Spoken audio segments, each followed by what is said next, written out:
Hey guys, I'm back with another video, and yes, oh my gosh, I feel like it's been a hot minute, but life has had its ups and downs, but in spite of that, the one constant is that I still buy candles. So we have another candle haul. We have like the next phase of the tropical candle newness from Bath & Body Works, so we'll cover that here. And then I have 2 everyday luxury shower gels that I redeemed with rewards that I'll just tack on at the end, and it shouldn't be a super long video, and we'll get right into it. Okay, let me get out of the way the one candle that I did not buy. That's the one new one that is not the 3 that I have here, and that is sugared churros. Ugh, it just smells like friggin' toasted cinnamon sugar / pumpkin cinnamon bun. At least on cold, I'm not going to buy it and burn it to confirm or deny whether or not that's the case, but at least on cold, it was too similar to pumpkin cinnamon bun that I did not get it. It's funny that that is the chosen one for sugar churro rather than cinnamon spiced vanilla or cinnamon sugar donut, which a lot of us have said smells more like a churro fragrance.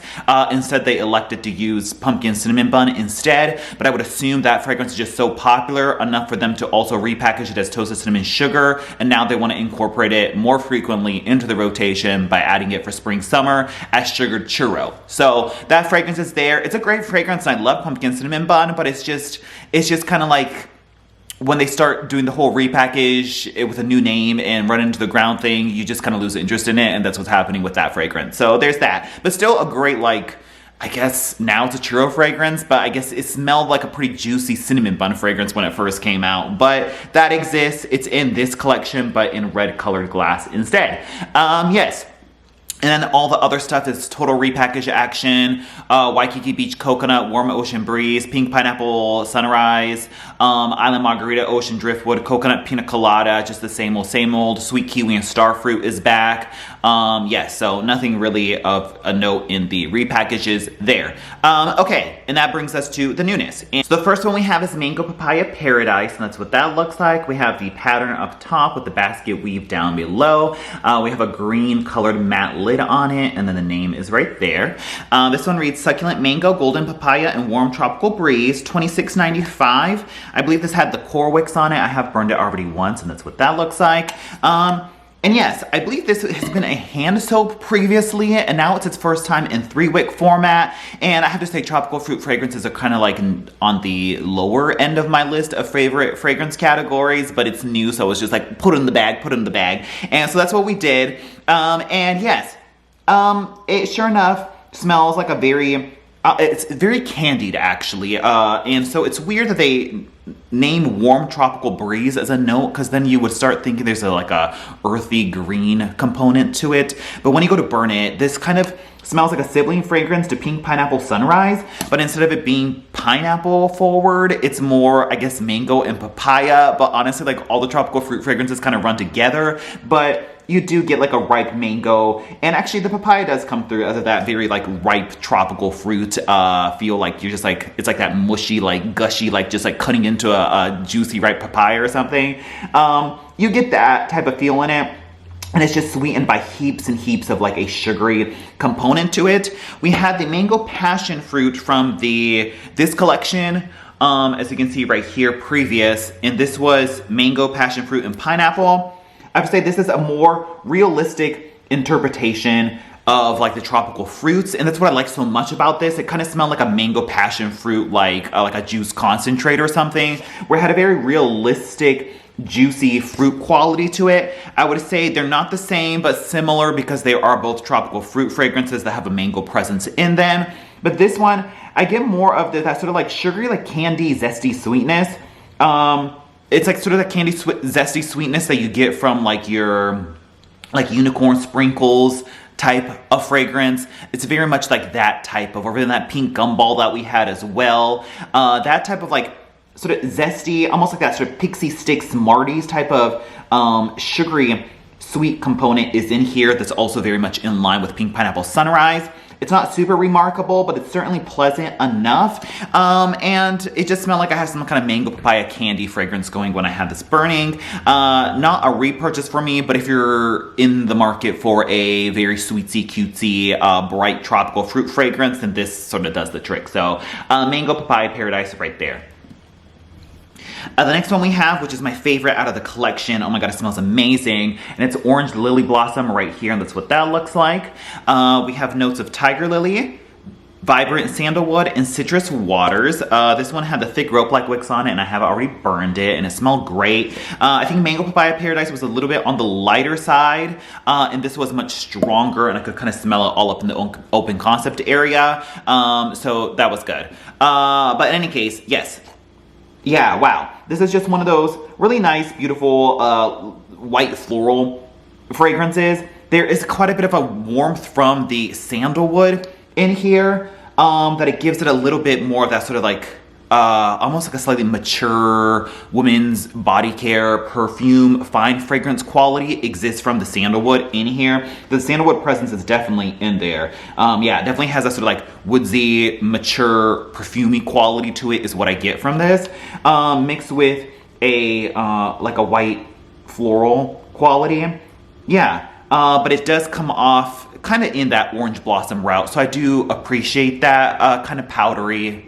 And yeah, and I do get actually quite a bit of a orange citrus note in here, so I think this, in the way that like it's confusing sometimes when a candle company will call something orange blossom, you don't know if they mean it as a true like heady white floral orange blossom, or it actually has components of the orange fruit note in here. But I think in this case, I think there's actually both orange blossom as well as a citrus presence in here as well, that when you smell it, there is definitely a juicy sort of orange quality in there, but it is definitely like masked and intertwined by that woodsy sandalwood as well as a floral component as well, and then it all sort of blends together. But still, I would say a white sort of powdery perfumey floral is the best way to categorize this first rather than fruity. Yes. And comparison to other candles, I would say probably the closest thing would be Anna's Garden. Very much in this realm, it's not the same. This one's a little bit more sharper and green, and kind of, this one has orange blossom, white tea, and jasmine musk. This one has a similar powdery, perfumey quality for sure, but this one doesn't have quite a bit of that sort of citrus fruit note that the orange lily blossom has, and I think it's a little bit more powdery and floral than orange lily blossom. And yes, we also have sea salt and neroli. I love this. This is probably my favorite like version of their orange blossom neroli fragrance they've ever had. And this one is a little bit more like, I would say, less powdery floral and more of this sort of sandy, nuzzly quality to it that's coming from like the sea salt and the eucalyptus. Ooh, yeah, this is just gorgeous. It's beautifully textured. You get a powdered floral in there, but there's still that sort of salty, sort of sandy quality to it that gives it more of that like sunscreen tropical vacation feel to it. Beautiful fragrance. Oh, wow. Sea salt and neroli, it is not this. And then we also have the fresh lemon waves from previous, a one-hit wonder. I love this one. This one's stronger on a very pungent and sharp lemon note. Wow. I mean, this one has a very intense, sort of pungent, sharp lemon edge to it that the orange lily blossom does not have. That one's a little bit more sharp and crisp. This one's a little bit more warm and woodsy. But yes, still a like floral fragrance nonetheless, and still in that type of solar floral warmth quality that you get from those type of fragrances. The thing that this kind of like does not have is that obvious like coconut we get from like Hibiscus Paradise or Cocoa Paradise. Not quite in that coconut. It doesn't have like the coconut sunscreen like manoi oil feel to it that those other have. Yes, and so then as a case, it wouldn't be as similar to like Bronze Sunset either, because I feel like that also had like a coconut presence to it. But yeah, it's yet another one of those tropical floral fragrances, and I enjoy it. So Orange Lily Blossom right there. And lastly, we have Sea Salt Caribbean, and that's what that looks like. So these have like the texture label here, and then we have the colored glass and the sort of white lid on there. I do like the look of that. Salted Driftwood, Lime, and Ocean Breeze, $26.95. Had the core wicks on it. I have already burned it. This was probably the lightest of all three of them that I burned. This, despite it saying lime, I get so much more of this clementine or a mandarin orange fragrance. I mean, I literally had just bought a bag of mandarin, or was it clementine? I don't even know. One of the ones where you peel and it's seedless or whatever. I had those, and like literally my fingers smell like this. And so I give it points for like realistic or authenticity in that it captures that very sweet mandarin, juicy orange quality, like just the juiciness and the skin and the peel and everything, you know, it captures that type of like mandarin quality is what I get more than lime. But that's not to say that there isn't other citrus notes in here. But I get a salted mandarin fragrance. It's pretty much all this comes down to. It's fresh and clean because it's primarily like a salty mandarin fragrance. Yeah, that's pretty much what I get from this. It kind of smells like a variation of Calypso Clementine. So like, let's say they were formulating Calypso Clementine and they had like multiple entries for that fragrance. Like this would be an alternate variety of Calypso Clementine. Calypso Clementine had more of that sort of dirty, sandy quality to it, but this still does have a salty, woodsy component coming from the ocean breeze and the salted driftwood along with the citrus notes. But it's just not quite as dirty and sandy as Calypso Clementine, but it smells like a sister or a brother or a sibling fragrance to Calypso Clementine, but just not quite as off-putting in my opinion. But it was like similarly light like Calypso Clementine when it was burning. But in any case, yeah, it's all right. I probably wouldn't have had to pick this up, but you guys know I just like trying the new stuff. But it also kind of reminds me of if anybody was in the fandom back in the day when we had Orange Blossom Driftwood in the White Barn core jar with the orange glass. That also had almost like a candied orange note mixed with a driftwood note. And so it is actually quite similar to Orange Blossom Driftwood, which that fragrance was the type of orange blossom fragrance that did not actually smell like orange blossom, but rather smell like oranges. And this smells like oranges and like a salty driftwood note, so very much actually in line with the Orange Blossom Driftwood fragrance, if you're familiar with that. I haven't had that in ages and it's not in my collection anymore, so I can't do a side by side, but Orange Blossom Driftwood or Calypso Clementine would be the two most similar fragrances to this. Think of a salty citrus fragrance is what this comes off as. So that was Sea Salt Caribbean right there. And that was it for the tropical candle haulage. We still have a juicy like picnic party collection that has like a picnic petals candle in it, as well as lavender marshmallow. And then those two number whatever mystery candle drop candles are coming back out as that lemon espresso twist thing and vintage memories in that same collection in similar packaging.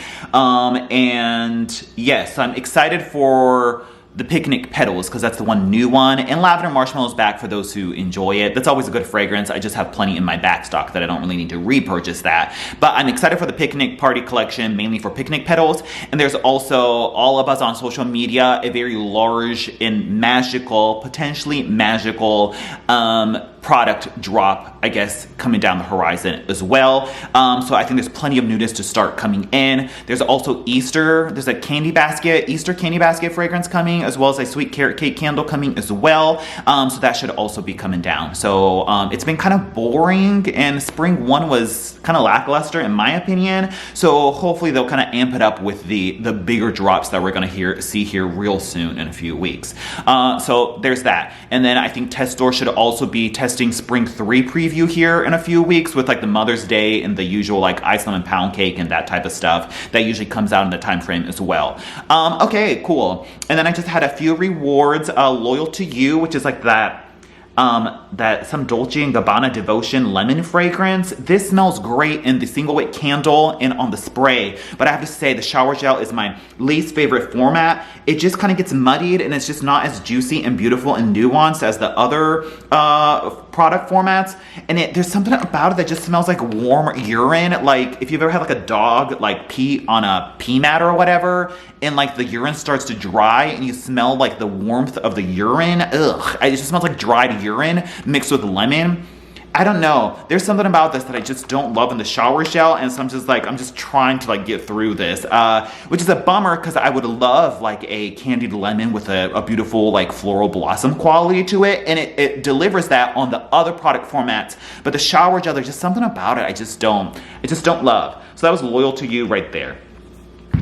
Thankfully, it doesn't have much of a dry down, so I'm not smelling like urine infused lemon like out of the shower or anything. So at least we have that. And then I just picked this up yesterday, and it's You're Cheeky. I was like, oh, let me try this one. And I like this on spray and bottle too, but when you go to use it, it is quite similar to Platinum, which I didn't love Platinum. So I'm like, oh my God, do I have like 2 bottles of Platinum now? And so Platinum must have been also loosely modeled after whatever this is supposed to be duping. And I was like, oh, okay. It was plenty strong though, and I do have to say the dry down on this shower gel is actually quite different from the dry down of Platinum. So it's not exactly Platinum, but I would have to imagine they both probably like spurred off of that same, whatever the original dupe fragrance is. And so it kind of smells like that to me. And I just didn't love Platinum, so I don't know. It was a free reward, so it is what it is. So that was You're Cheeky right there. And I think that's pretty much it. Thanks so much for watching, and I'll talk to you guys later. Bye.